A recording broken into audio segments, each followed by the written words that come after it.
अख्खं वऱ्हाड हे बारामतीतनं बहारीनला गेलेलं आहे।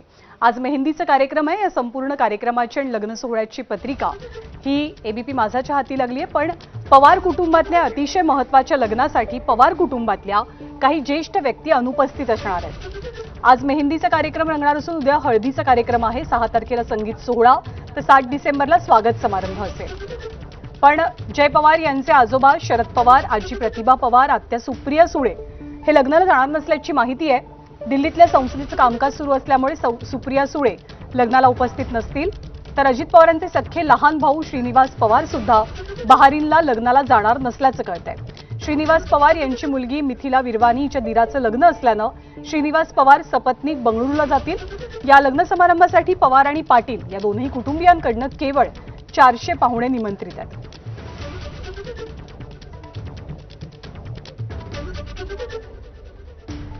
तर जय पवार यांच्या लग्नाला पवारांच्या कुटुंबातलं कोण कोण जातंय आणि कोण कोण अनुपस्थित असेल हे सुद्धा आपण पाहूया।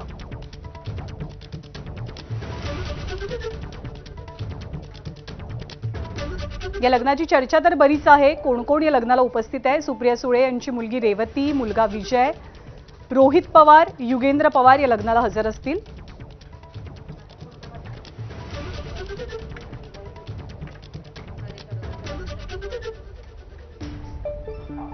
तर शरद पवार, प्रतिभा पवार, सुप्रिया सुळे आणि श्रीनिवास पवार ही मंडळी मात्र लग्नाला जाणार नसल्याची माहिती आहे। प्रत्येक जण आपल्या कामामध्ये व्यस्त आहे। श्रीनिवास पवार बंगळुरूला आहेत तर शरद पवार आणि प्रतिभा पवार फार लांबचा प्रवास करत नाहीत, त्यामुळे त्या लग्नाला हजर नसतील अशी माहिती मिळते।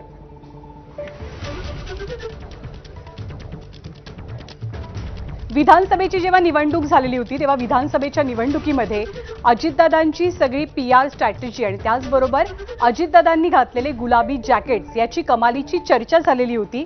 आणि अजित पवारांचं हे सगळं कॅम्पेन ज्यांनी डिझाईन केलेलं होतं त्यांच्या सुद्धा नावाची खूप चर्चा झाली। पण अजित पवारांसाठी सगळी स्ट्रॅटेजी विधानसभेच्या निवडणुकीमध्ये ज्यांनी आखलेली होती ते नरेश अरोरा सुद्धा जय पवार यांच्या लग्नाला गैरहजर असतील अशी माहिती मिळते। अजित पवारांच्या पिंक कॅम्पेनचा चेहरा असलेले डिझाईन बॉक्सचे प्रमुख नरेश अरोरा हे सुद्धा लग्नाला जाणार नसल्याचं कळतंय। मुंडवा जमीन प्रकरणी शीतल तेजवानीला झालेल्या अटकेमुळे निर्माण झालेली परिस्थिती हाताळण्यासाठी नरेश अरोरा मुंबईतच थांबल्याची सूत्रांची माहिती आहे। सोबतच राजकीय सल्लागार असलेल्या अरोरांवरती राष्ट्रवादीनं नगरपालिका आणि जिल्हा परिषद, पंचायत समिती आणि महानगरपालिका या सगळ्या निवडणुकांची जबाबदारी दिलेली आहे।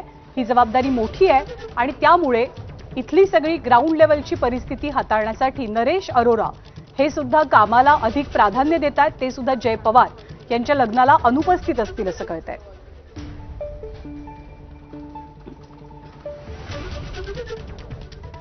तर सध्या सगळा लग्न सराईचा मौसम सुरू आहे आणि आपल्याकडे जेव्हा लग्न कार्य होतं तेव्हा टिपिकली कुणी ना कुणीतरी नाराज होतं, भांडणं होतात आणि अशाच पद्धतीने लग्न पार पडतात। असंच एक लग्न झालं की जे